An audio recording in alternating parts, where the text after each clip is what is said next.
संघर्ष के बिना हम अपनी लाइफ में कुछ नहीं पा सकते हैं। ये कहानी तितली का संघर्ष, short story in Hindi with moral, उसके बारे में ही है। एक दिन एक लड़का अपने घर के बगीचे में टहल रहा था। टहलते टहलते उस लड़के ने किसी डाली से लटकता हुआ एक तितली का कोकून देखा। उसे ये देखने में बद्धा मजा आ रहा था। वो लड़का अब हर रोज बाग में वही जगह पर जाता और उसी तितली के कोकून को देखता।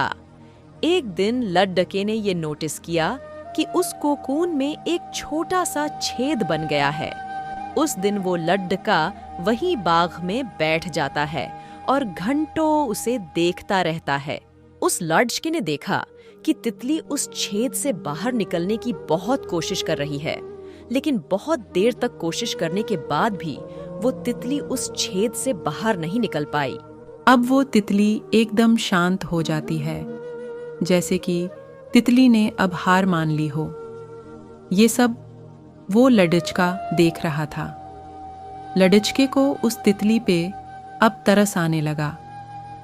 उस लड़के ने ये तय किया कि अब वो इस तितली को छेद से बाहर निकलने में मदद करेगा।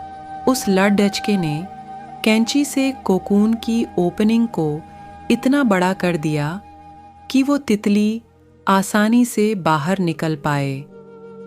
अब तितली बिना किसी संघर्ष के आसानी से उस छेद में से बाहर निकल जाती है। किंतु तितली का शरीर सूजा हुआ था और पंख सूखे हुए थे।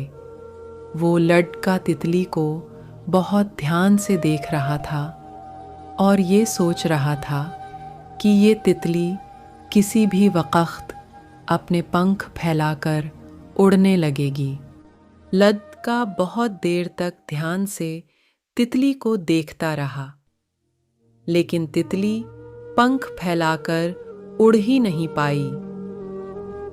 इस तितली को अब अपनी बाकी की जिंदगी भी इधर उधर घिसटते हुए बीतानी पड़ी।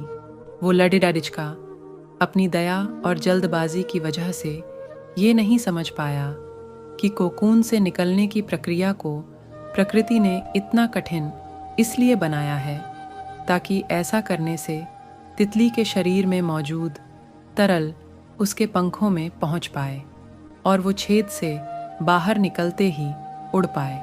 हमारे जीवन में संघर्ष ही ऐसी चीज़ है जिसकी हमें बहुत ज़्यादा आवश्यकता होती है। अगर हमें बिना किसी संघर्ष के सब कुछ मिल जाए तो हम अपंग बन जाते हैं।